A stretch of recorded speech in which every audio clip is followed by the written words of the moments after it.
The golden light of Auriga 7's distant sun filtered through the glass dome of New Dawn Colony, casting long shadows across the agricultural fields that had been carefully cultivated over the past decade. Security Squad leader Mara Taylor stood at the observation deck, her eyes scanning the horizon where the ochre landscape stretched toward jagged mountains. This was humanity's farthest outpost, a fragile bubble of life on a hostile planet, home to just over 1,500 souls dedicated to archaeological research and experimental agriculture. "Another quiet day in paradise," she murmured, adjusting the settings on her environment suit. Despite 60 years of human settlement in extraterrestrial systems, Mara still found the thin atmosphere uncomfortable, even inside the regulated dome. Behind her, the door to the observation deck slid open with a soft hiss. Colony Director, Dr. Elias Novak, stepped through his tall frame, silhouetted against the artificial lights of the corridor. His usually composed features were drawn with concern, deep lines forming around his eyes that spoke of years dedicated to building the settlement. "Mara, do you have a moment?" he asked, his voice carrying the faint accent of the European collective. He gestured toward the private communication booth nearby. She nodded, following him into the soundproof chamber. Once the door sealed shut, Novak's professional demeanor shifted subtly. His shoulders tensed and he lowered his voice despite the privacy of their location. "Central Command sent a priority transmission this morning. Intelligence suggests there have been unidentified vessels detected at the edges of neighboring systems." Mara raised an eyebrow. "Pirates? We're hardly worth the fuel expenditure." "They don't believe they're human," Novak replied, his words hanging in the air between them. "And their trajectory indicates they're heading toward the outer colonies. Possibly here." "We're a research station with minimal defenses," Mara said, her mind immediately calculating their vulnerabilities. "The nearest military outpost is 3 weeks away at best FTL speeds." Novak pulled a small data crystal from his pocket and inserted it into the terminal. A holographic display flickered to life, revealing schematics that Mara had never seen before. "This is Protocol 7, he explained, his voice steady, despite the gravity of what he was showing her. "A contingency plan developed when New Dawn was first established. Central Command has authorized its implementation, should we face imminent hostile contact." Mara studied the diagrams with growing disbelief. This would destroy everything we've built here."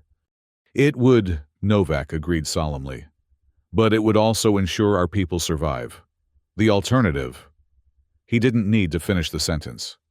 As they exited the booth, the normal bustle of the colony continued around them, researchers moving between laboratories, agricultural technicians tending to the experimental crops, children playing in the dedicated recreation zones. None of them aware that their home might soon become either a battleground or a sacrifice. "Keep this between us for now," Novak instructed. "But begin quiet preparations.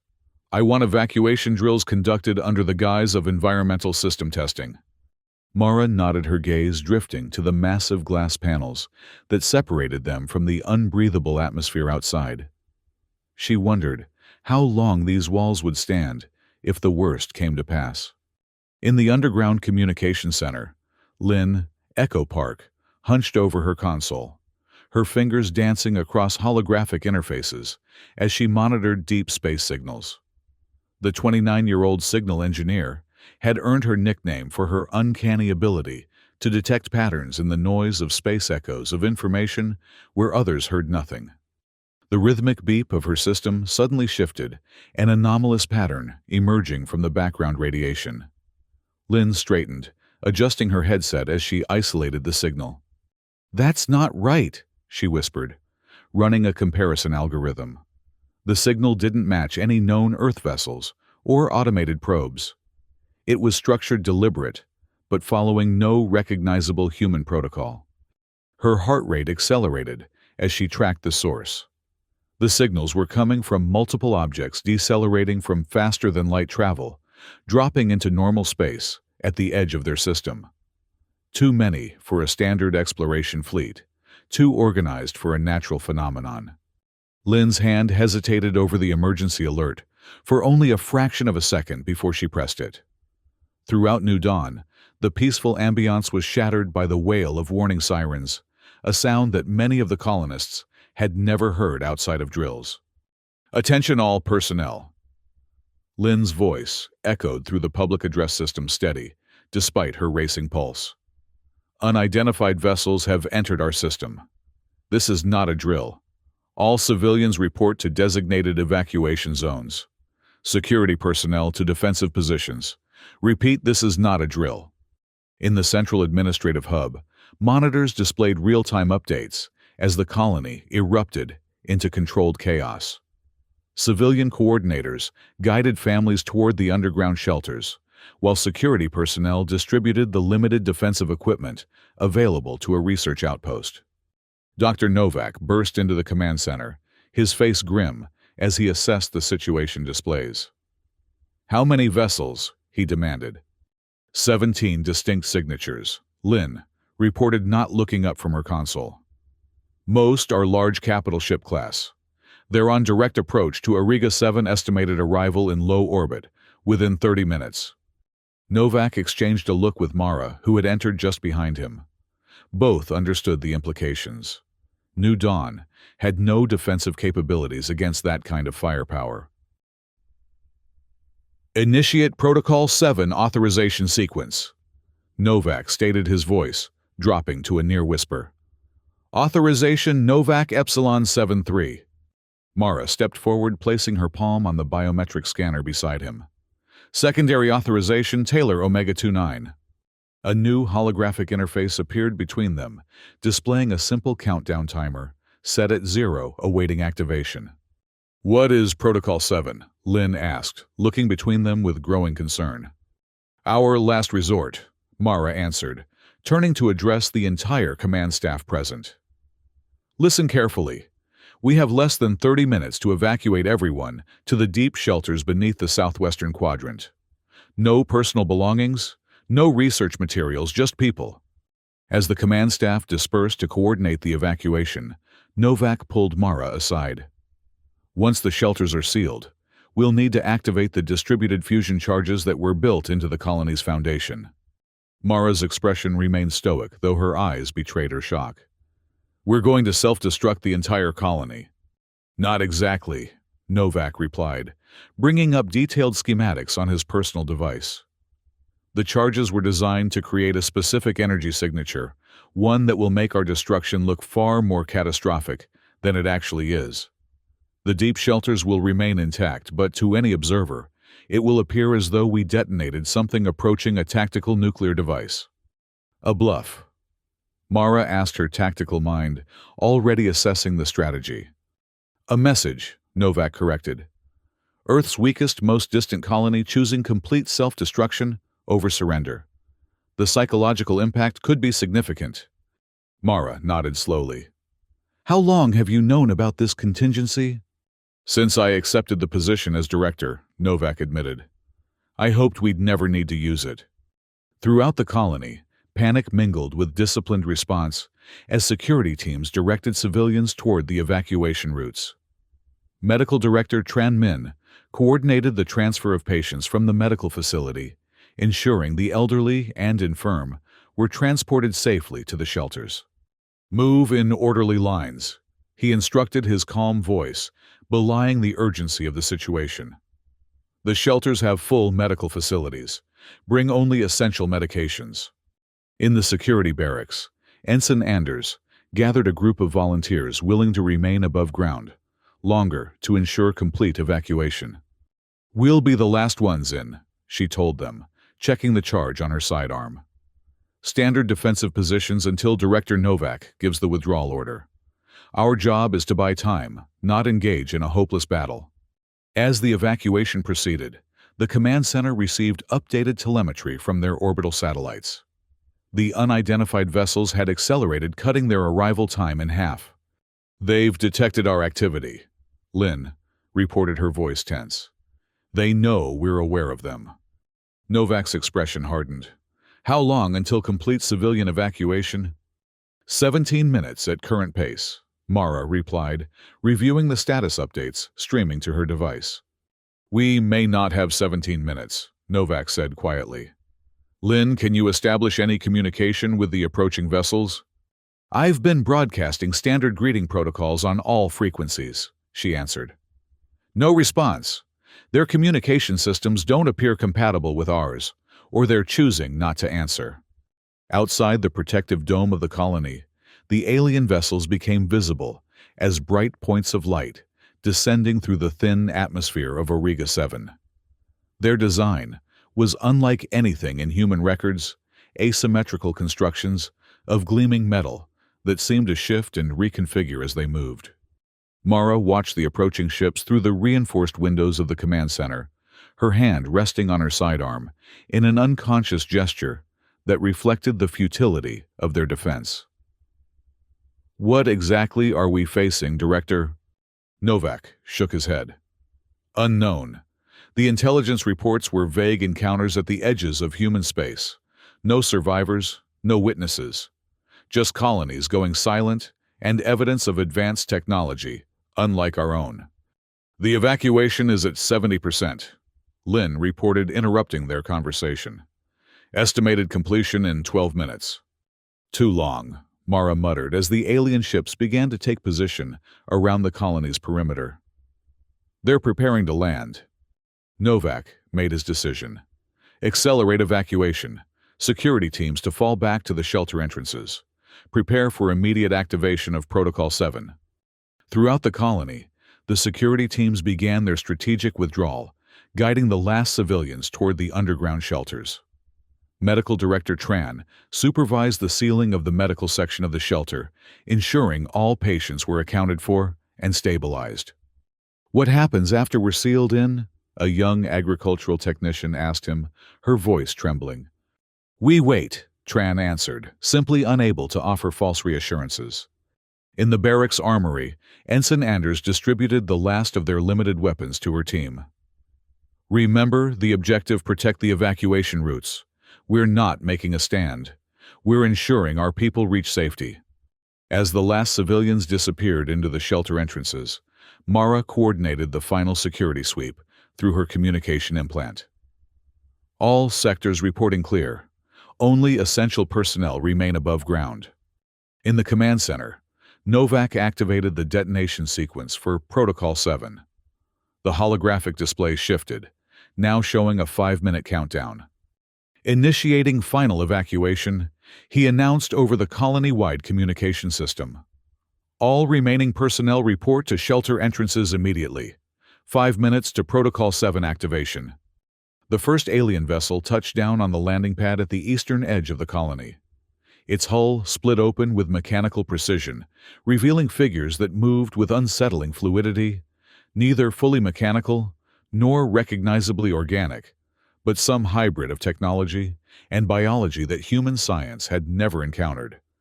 Through the surveillance cameras, the command staff watched as more vessels landed, disgorging similar entities that began methodically spreading throughout the colony's perimeter. They're surrounding all exits, Lynn observed, her voice tight with fear. That's good, Mara replied grimly.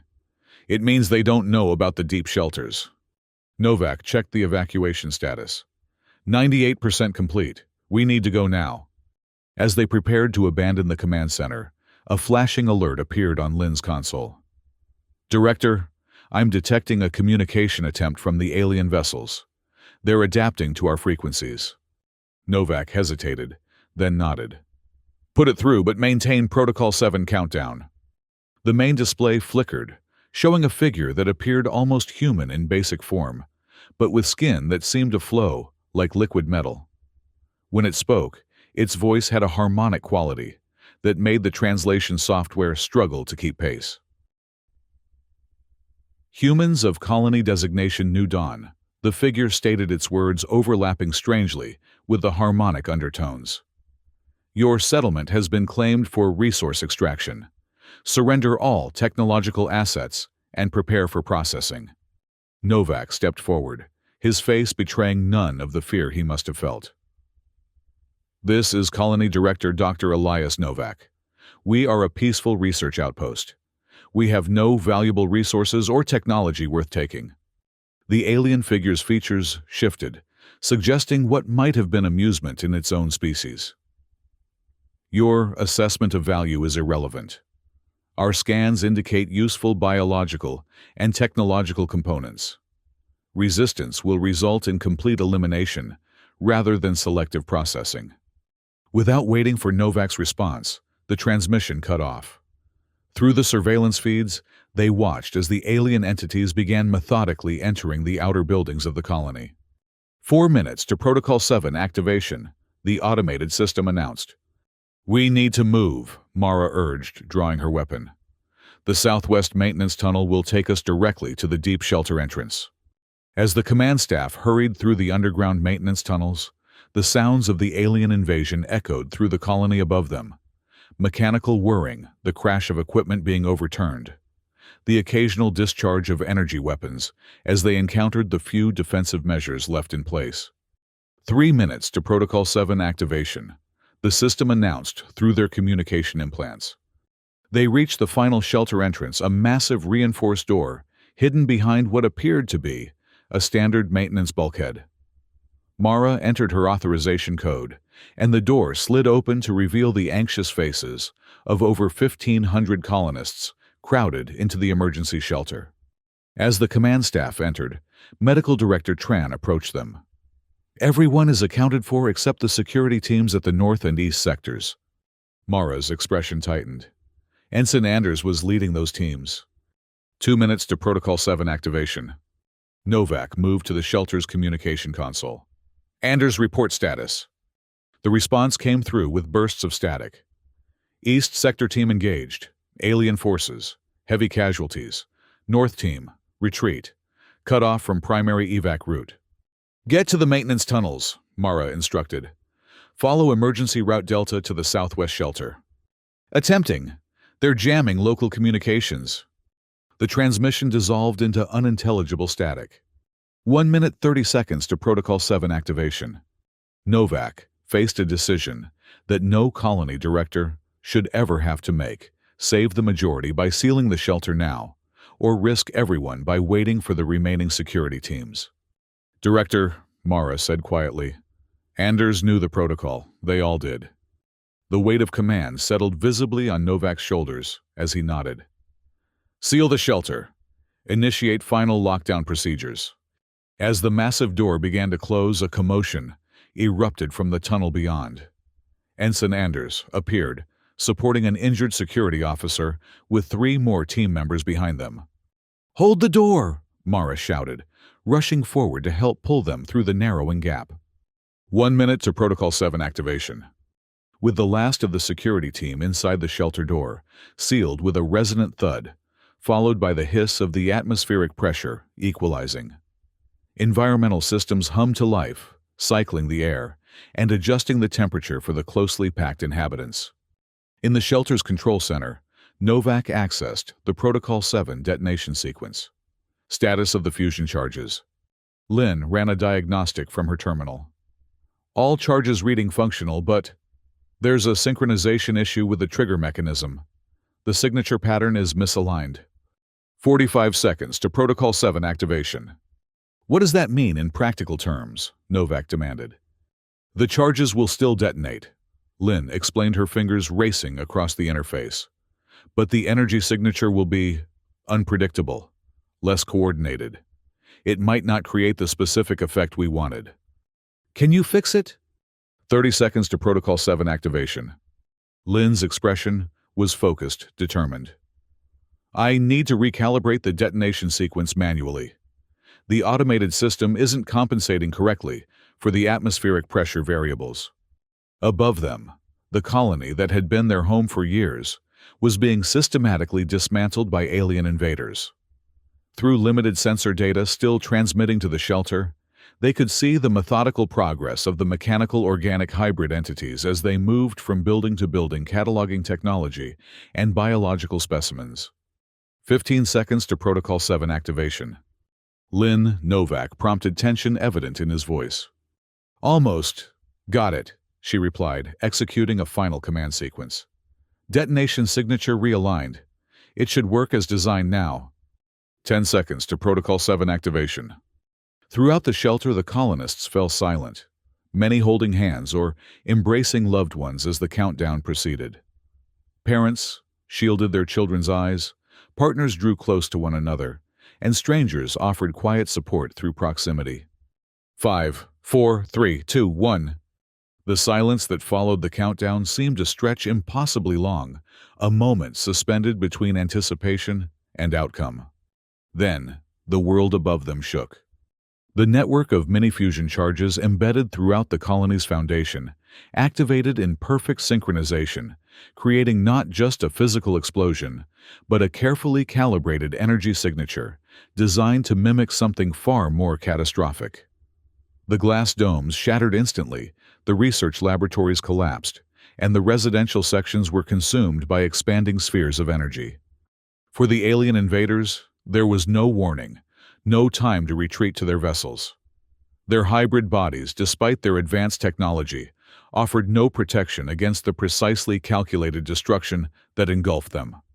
In orbit above Auriga 7, the alien motherships detected the energy surge from the colony. Their sensors registered a power signature consistent with technology far beyond what their intelligence had indicated humans possessed at this outpost.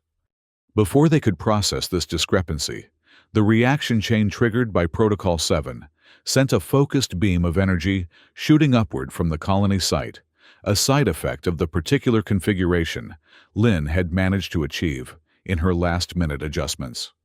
This energy beam struck the nearest alien vessel, overloading its systems and triggering secondary explosions that rippled through its hull. The destruction of this first ship created a cascade of debris that collided with two more vessels, damaging their propulsion systems and sending them spinning into unstable atmospheric entry trajectories. In the shelter below, the colonists felt the successive impacts as the alien ships crashed into the planet's surface. The reinforced walls of their refuge trembled dust, shaking loose from the ceiling, but the structure held. The auxiliary sensor systems in the shelter provided limited information about what was happening above, but enough to confirm that Protocol 7 had succeeded beyond their expectations. The alien invasion force had been completely destroyed, and the remaining orbital vessels were retreating from the system, accelerating rapidly toward the jump point that would take them back to interstellar space. 7 minutes after the first fusion charge detonated the surface of Auriga 7 around New Dawn, colony fell silent. Inside the shelter, Novak addressed the assembled colonists, his voice carrying through the crowded space despite its softness. New Dawn as we knew it is gone. We've sacrificed our home to ensure our survival, but more importantly, we've sent a message that will echo across the stars. Humanity's farthest, smallest, weakest colony chose complete destruction over submission, and we prevailed. A murmur ran through the crowd, emotions ranging from grief for what was lost to pride in what they had accomplished. The shelter is designed to sustain us for 6 months, Novak continued. Long before then, Earth will send relief vessels, and when they arrive, we will begin rebuilding. Not just a colony, but a symbol of human resilience that the entire galaxy will recognize. As the initial shock faded, the colonists organized themselves within the shelter. Medical Director Tran established a treatment area for the injured. Hydroponics specialists assessed the shelter's food production capabilities. Engineers evaluated the long-term sustainability of the environmental systems. In a quiet corner of the control center, Mara found Lynn, sitting alone, staring at a display showing the energy readings from the surface. "That modification you made to the detonation sequence," Mara said, taking a seat beside her. "Was that intentional?" Lynn looked up, fatigue evident in her eyes. "The upward energy projection." "Not entirely. I was focused on maintaining the synchronized detonation despite the atmospheric variables. The directional component was a fortunate accident." "An accident that probably saved us from orbital bombardment," Mara observed. "Those ships could have devastated the planet's surface once they realized what happened to their ground forces." 7 minutes, Lynn said quietly. "From the moment of detonation to the last alien ship retreating. 7 minutes to turn certain defeat into victory." Mara nodded, the significance not lost on her. 7 minutes that will change how Earth approaches colonial defense. No alien species will risk attacking a human settlement if they believe we've all been equipped with similar failsafes. In another section of the shelter, Dr. Novak reviewed the limited data they had managed to gather about the alien invaders before the colony's destruction. Their physiology suggested an integration of biological and technological components far more advanced than anything humanity had achieved. Their language patterns indicated a hive-like social structure with distinct castes or functional groups. Most concerning was their stated purpose: resource extraction and processing. The casual way they had dismissed the value of human life suggested a fundamental incompatibility with peaceful coexistence. Director Ensign Anders approached her uniform still, showing signs of the battle she had barely escaped. The shelter's long-range communication system is online. We can send a message to Earth. Novak considered this news carefully. Earth needs to know what happened here, but more importantly, they need to understand what we've discovered. This wasn't a random encounter. These beings came specifically for human resources. Do you think they'll return? Anders asked. Not to New Dawn, Novak replied with certainty. But to other colonies, other species don't think like we do. They may interpret our response as a sign of weakness rather than strength, a species so desperate it would destroy itself rather than fight. Or they might see it as the ultimate determination, Mara interjected, joining their conversation. A demonstration that humans value freedom above survival. Novak nodded thoughtfully. Both perspectives have merit, which is why our message to Earth must be carefully crafted. This isn't just about requesting rescue. It's about shaping humanity's approach to a new and dangerous universe.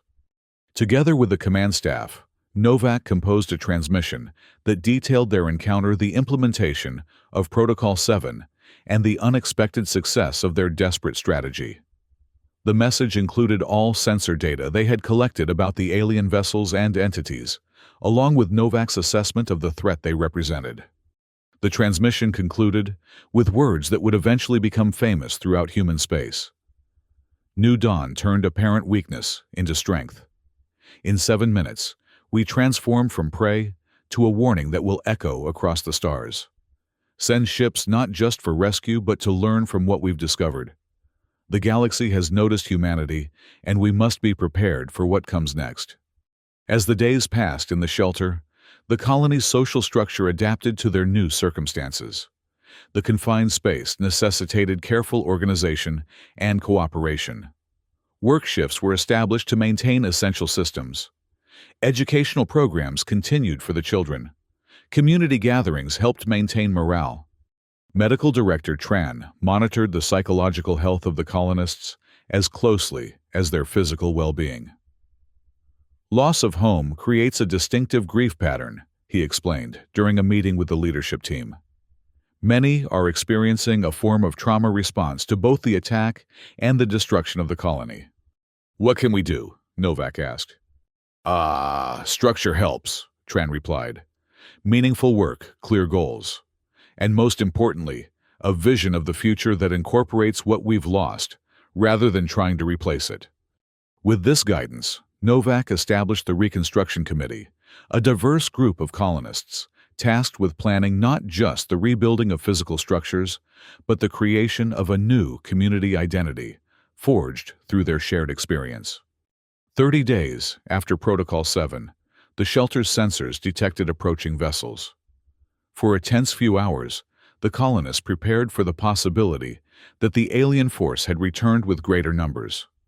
Lynn worked frantically to determine if the ships matched the signatures they had recorded during the attack. They're ours, she finally announced, relief evident in her voice. Earth vessels, 3 military cruisers and 2 colony support ships.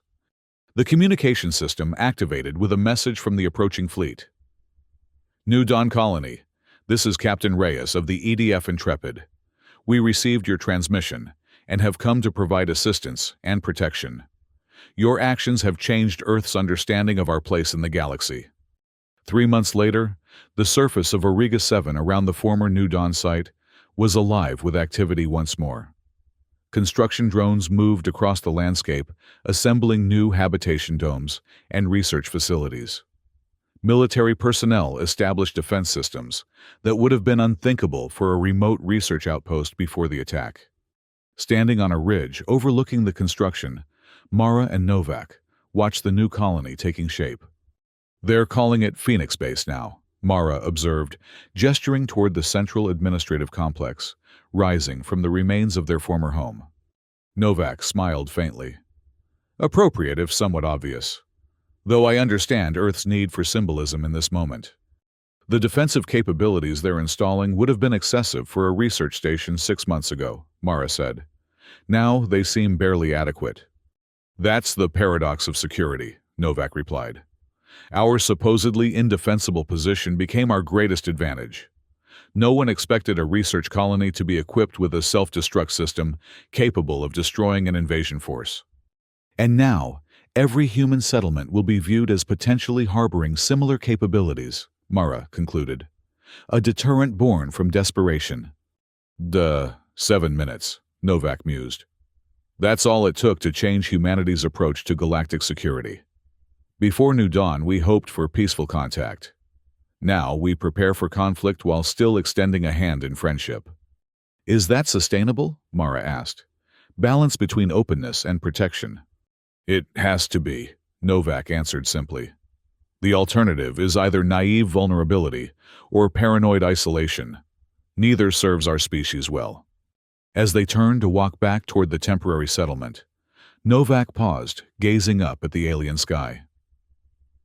"The real victory wasn't in the destruction we caused. It was in what we preserved, not just lives, but our capacity to rebuild, to adapt to face a hostile universe without becoming hostile ourselves." Mara nodded in agreement. "That's what I'll remember about New Dawn. Not that we were Earth's weakest colony, but that we refused to let that weakness define us when it mattered most." The official inquiry into the New Dawn incident concluded 6 months after the attack. The committee, composed of military strategists, colonial administrators, and xenobiologists, reviewed every aspect of the encounter and the implementation of Protocol 7. In their final report, they wrote, "The success of New Dawn's defensive strategy hinged not on superior firepower, but on psychological impact. By demonstrating willingness to sacrifice everything, rather than submit a small research colony, established a precedent that may provide protection to human settlements throughout explored space." The 7-minute defense, as it has come to be known, represents a paradigm shift in colonial security doctrine. Earth's government authorized the establishment of similar contingency measures for all human colonies, while simultaneously increasing efforts to develop more conventional defensive capabilities. The message sent by New Dawn's sacrifice was clear. Humanity would not be easily conquered or processed for resources. 1 year after the attack, the rebuilt colony, now officially designated Phoenix Base, held a commemoration ceremony for what they had lost and what they had gained.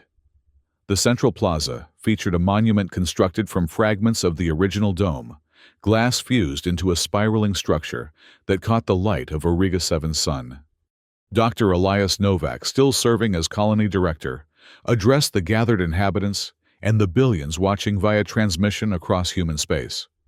"1 year ago, we faced annihilation and chose destruction over defeat. In 7 minutes, we transformed from potential victims to architects of a new understanding between humanity and the greater galaxy. We lost our home, but preserved our future. We sacrificed our achievements, but saved our potential." He gestured toward the new structures surrounding them, more robust than their predecessors, designed with both function and defense in mind. Phoenix Base stands as testament not just to human resilience but to human adaptability. We do not merely rebuild what was lost. We evolve, incorporating lessons from our hardships. The colony you see today is stronger not only in its physical construction, but in its purpose. We remain dedicated to research and discovery, but with a new awareness of the responsibilities that come with expansion into the stars. As Novak concluded his address, Attention turned to the unveiling of the memorial wall, a record of the events that had transpired that fateful day, along with the names of those who had participated in the defense of New Dawn. Prominently displayed was the now famous phrase that had concluded their distress signal to Earth: 7 minutes to transform weakness into strength to make a galaxy take notice. In the years that followed, humanity's expansion into the stars continued, but with greater caution and preparation. Each new colony was established with both peaceful intentions and defensive capabilities. The balance Novak had spoken of became the foundation of human interstellar policy, extending friendship while maintaining vigilance. The alien species that had attacked New Dawn never returned to human space, at least not in a form recognizable to human sensors. Whether they had been deterred by the unexpected resistance or simply moved on to easier targets remained unknown. What was certain, however, was the legacy of those 7 minutes on Auriga 7. A small colony at the edge of human expansion had demonstrated that true strength lay not in overwhelming force, but in unwavering resolve, in the willingness to sacrifice what was precious to preserve what was irreplaceable. Earth's weakest colony had turned disadvantage into victory, desperation into strategy, and in doing so, changed humanity's place among the stars forever. 5 years after the reconstruction of Phoenix Base, Mara Taylor stood once again at an observation deck watching the sunset over the now thriving settlement. The population had grown to nearly 3,000, with a mix of original colonists and newcomers drawn by the base's significance and expanded research opportunities. Lynn Park joined her, now serving as communications director for the colony. "Still hard to believe sometimes," she remarked, following Mara's gaze across the landscape. "That we're here. That we survived. That we won," Mara added quietly. Lynn nodded. "The defense minister's visiting next week. Word is, she's coming to observe the new early warning system installation." "Another layer of protection," Mara noted. "Though the best protection remains the story of what happened here. 7 minutes that made potential aggressors reconsider the wisdom of attacking even the most seemingly vulnerable human outposts." "Do you think they're still out there?" Lynn asked. "The beings that attacked us?" "Almost certainly," Mara replied. "Space is vast, but not infinite. Sooner or later our paths will cross again. And when they do—" Mara turned from the view, her expression resolute. "We'll remember New Dawn. We'll remember that apparent weakness can become strength when combined with determination and ingenuity. And we'll remember that sometimes victory isn't measured in conquest, but in survival." As night fell over Phoenix Base, the lights of the colony illuminated the darkness, a beacon of human perseverance on a distant world. The legacy of 7 minutes continued to shape humanity's journey among the stars, a reminder that even at the farthest reaches of exploration, the spirit that had carried humans from Earth remained their greatest asset in facing the unknown challenges of a vast and sometimes hostile universe. In the end, New Dawn's story became more than a tactical victory or a cautionary tale. It became a foundation myth for a species taking its first tentative steps into a larger community of intelligence, a reminder that true strength often emerges from moments of greatest vulnerability, and that the measure of a civilization lies not in its power to destroy, but in its determination to endure. 7 minutes had changed everything. 7 minutes had ensured that humanity's voice would be heard among the stars, not through conquest or intimidation, but through the quiet strength of a small colony that refused to be erased from the cosmos without leaving its mark. Earth's weakest colony had won in 7 minutes, and in doing so strengthened all of humanity for the journey ahead.